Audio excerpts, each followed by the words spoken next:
Bonjour.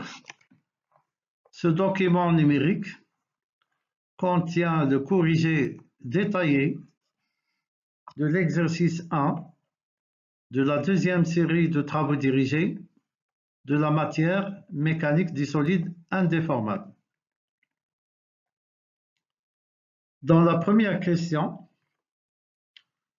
on veut montrer que la trajectoire absolue, c'est-à-dire trajectoire par rapport au repère R0, de l'extrémité A de la tige considérée dans ce problème est une spirale dite d'Archimède.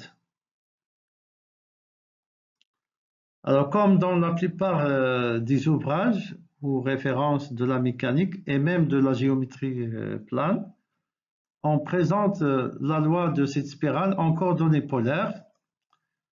Donc, ici, on va faire la même chose, c'est-à-dire on va essayer de trouver l'équation de la trajectoire de l'extrémité A en coordonnées polaires, c'est-à-dire en utilisant les coordonnées ρ et φ. Alors, le vecteur position de l'extrémité A en coordonnées polaires s'écrit comme ceci.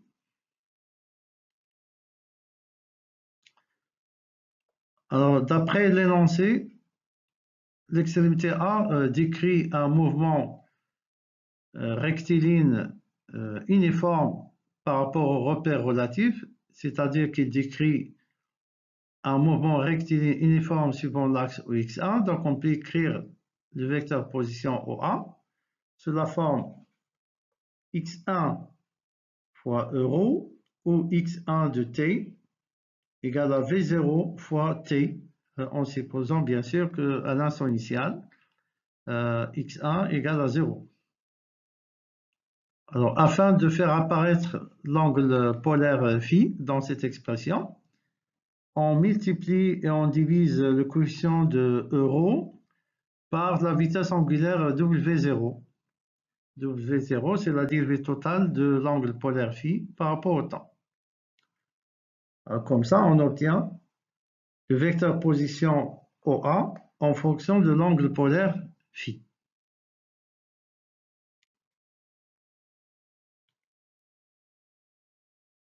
Alors, en comparant avec l'expression précédente, on a l'équation polaire de la trajectoire sous forme de ρ de phi égale à une constante, c'est V0 sur oméga 0, que multiplie l'angle polaire phi. Alors, c'est ce qu'on appelle l'équation polaire de la spirale d'Archimède. Et la figure suivante illustre cette trajectoire dans un plan donné.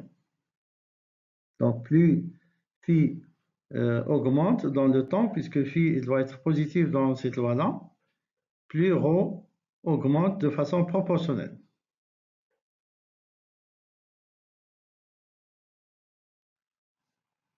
Alors, dans la question numéro 2, on veut établir l'expression analytique de l'angle θ en fonction de la vitesse V0, de la longueur grand L et de la variable temps petit t. Alors pour cela, on va se baser sur la figure A qui est donnée dans la série numéro 2. Et on remarque que sinus θ est tout simplement x1 sur L, où x1 c'est V0 fois la variable temps. Ça c'est une loi horaire qui est déjà discutée dans la question précédente. Donc ceci permet d'avoir l'angle θ en fonction du temps sous forme de arc sinus de la quantité V0 fois t sur L. Pour avoir le vecteur vitesse de rotation de la tige par rapport au repère absolu R0, on doit remarquer tout d'abord que la rotation de la tige est déterminée par deux angles, à savoir l'angle θ et l'angle phi. La rotation qui se fait à l'aide de l'angle θ, il est réalisé autour de l'axe de vecteur unitaire phi, alors que la rotation représentée par l'angle phi, elle est réalisée autour de l'axe vertical z, donc de vecteur directeur k. Alors on écrit directement le vecteur vitesse de rotation de la tige par rapport à R0 sous la forme de moins θ point fois E phi plus phi point fois k. Alors pourquoi le signe moins à côté de θ point? C'est parce que tout simplement dans ce problème, la rotation θ ou bien l'angle θ, il est positif, il est considéré positif et il varie de 0 à pi sur 2 radians. Donc sa dérivée par rapport au temps, il est positif. Donc pour justifier le signe moins, il faut appliquer par exemple la règle de la main droite en utilisant la figure 1b.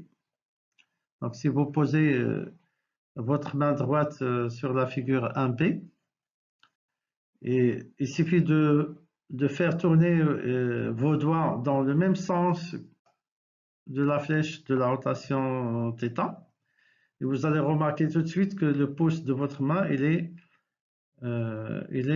dans le sens inverse du vecteur unitaire E phi. D'où la justification du signe moins.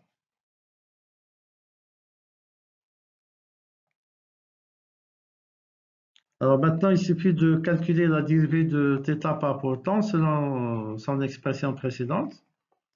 Et pour cela, vous allez trouver un complément mathématique qui vous montre comment obtenir la dérivée de la fonction arc-sinus vers la fin de ce document. Donc ici, on applique la formule de la dérivée de la fonction arc-sinus. Donc c'est la dérivée du terme entre crochets qui figure dans la fonction arc-sinus par rapport au temps, donc V0 sur n, sur la racine carrée de 1 moins le carré de terme entre crochets en question.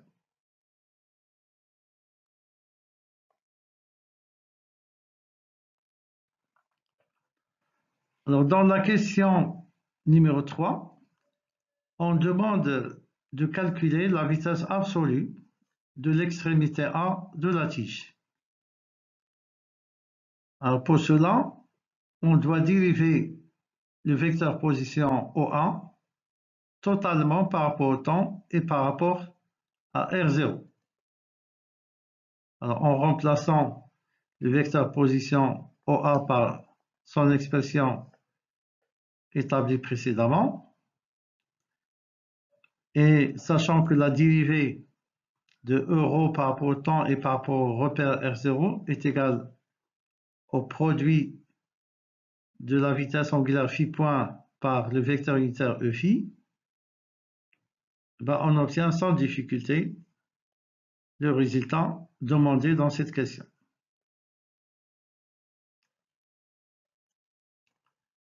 Maintenant, dans la question numéro 4, on veut déterminer la vitesse absolue de l'extrémité B de la tige en utilisant la relation de Varignon, c'est-à-dire en utilisant la relation du champ de vitesse dans la tige qui est supposée ici indéformable. Alors d'après la relation de Varignon, on peut écrire la vitesse de l'extrémité B est égale à la vitesse de l'extrémité A plus le produit vectoriel de oméga par le vecteur AB. Alors comme la vitesse de l'extrémité A par rapport au repère absolu est déjà établie dans la question précédente, donc on va s'occuper maintenant du développement du calcul du produit vectoriel oméga par le vecteur AB.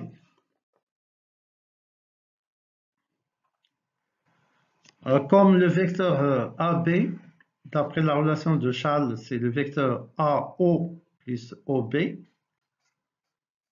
puis, on montre d'après la figure que le vecteur AB, c'est tout simplement grand L, facteur de moins sinus θ E rho plus cosinus θ K.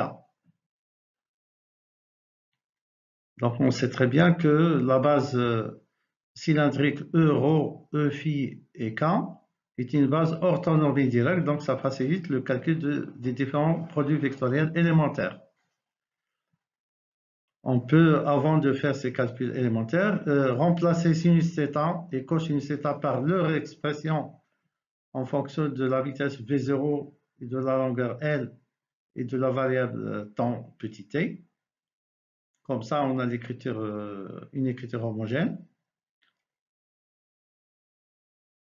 Et on obtient facilement l'expression finale de ce produit vectoriel.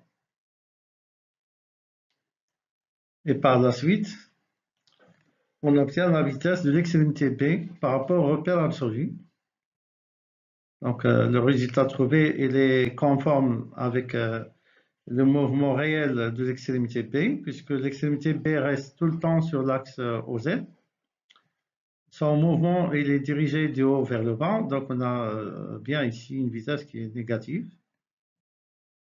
Donc, le résultat, il est conforme avec le mouvement réel de l'extrémité B.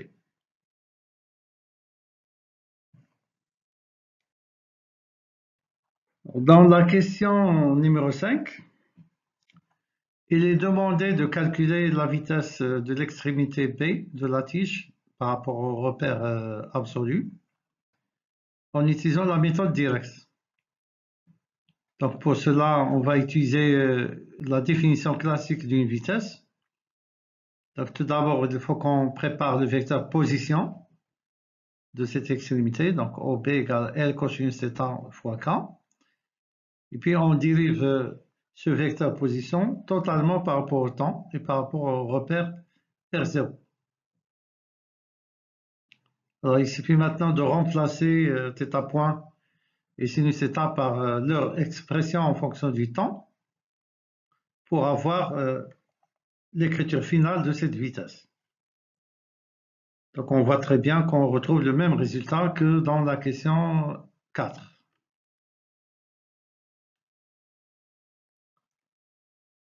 Alors enfin, dans la dernière question, on veut rétablir l'expression du vecteur oméga, le vecteur vitesse de rotation de la tige, par rapport au repère R0, en appliquant la formule théorique qui est démontrée dans le cours. Donc pour cela, il faut qu'on se donne une base orthonormée directe liée à la tige. Donc c'est la condition nécessaire pour pouvoir appliquer cette formule théorique, comme le montre la figure ci-après. Donc on va la voir tout de suite. Donc on choisit la base orthonormée directe E1, E2, 3 de la manière que vous voyez.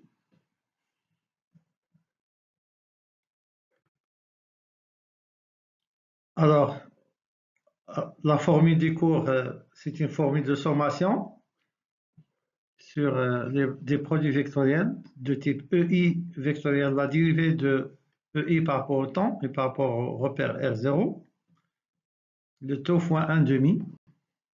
Donc, c'est une formule qui a été démontrée dans le cours qu'on va appliquer à cet exemple. Alors, le premier vecteur lié à la tige, E1, très facile de l'exprimer dans la base de travail indiquée dans l'énoncé. Donc, on peut le dériver aussi de manière simple.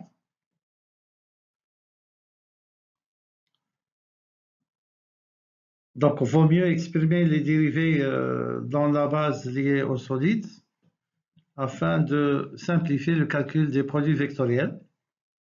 Donc là, si on met θ point en facteur, dans le premier et le troisième terme, on voit très bien qu'on peut faire apparaître le vecteur E2. Alors, on passe au deuxième vecteur, E2. Donc, d'après la figure, c'est très facile de vérifier cette projection. Alors, ça dérivé par rapport au temps. Donc, c'est pas compliqué.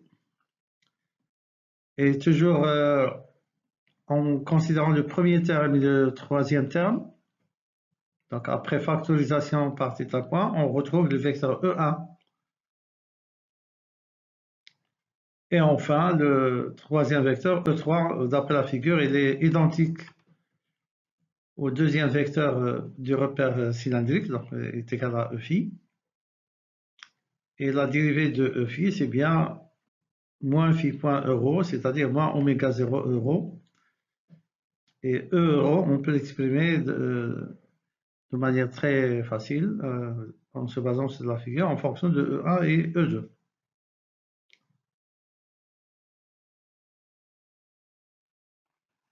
Alors, il suffit maintenant de remplacer chaque dérivée vectorielle ainsi préparée dans l'expression théorique du vecteur oméga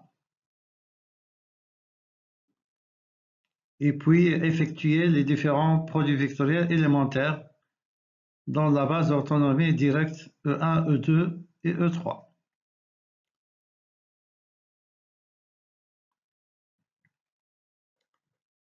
Alors, à ce niveau, je dois vous signaler que j'ai déjà fait une remarque importante dans le cours pour contrôler ce genre de calcul. Et, comme ici, on trouve une répétition de 3 termes. Par exemple, moins θ.E3, il est répété 2 fois.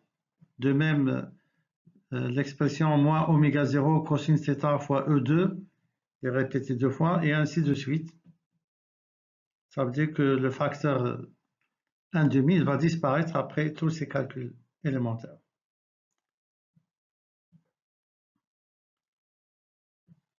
Donc, on a l'expression du vecteur oméga dans la base liée au solide. Sinon, si on fait la factorisation au niveau du premier et du deuxième terme par oméga 0, on peut donner cette écriture condensée, plus simple, du vecteur vitesse de rotation de la tige par rapport au repère R0.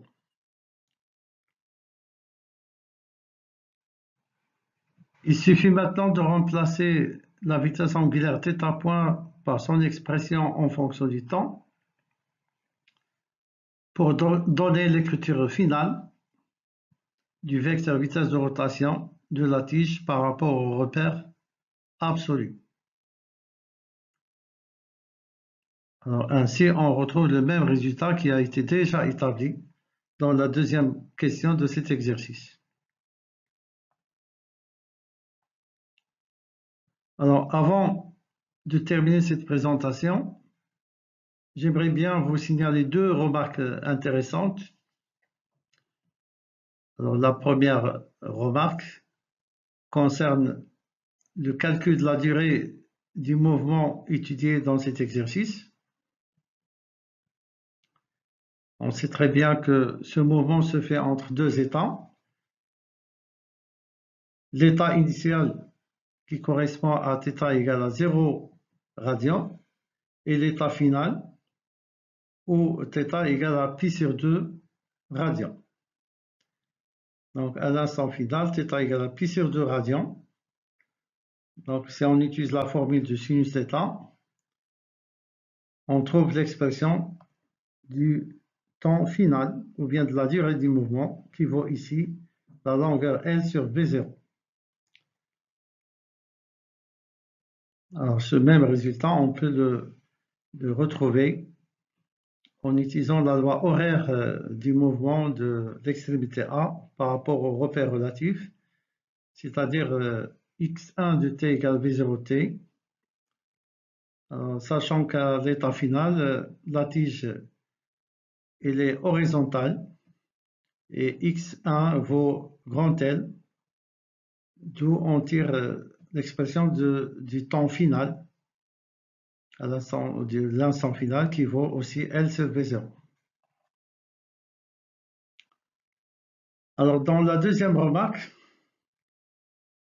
on précise un point intéressant concernant l'invariant scalaire du torseur cinématique. Alors comme son nom l'indique, d'après le cours, c'est un invariant par rapport à l'espace utilisé.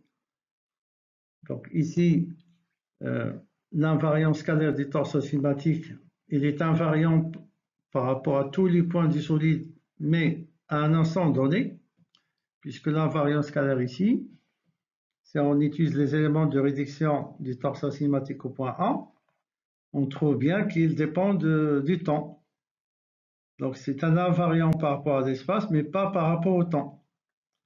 C'est-à-dire qu'à chaque instant, eh bien, ce produit scalaire, il est le même pour tous les points du solide, mais sa valeur, il peut changer d'un instant à un autre. Donc c'est très important de faire cette distinction. Donc quand on dit invariant scalaire, c'est implicitement par rapport à l'espace utilisé.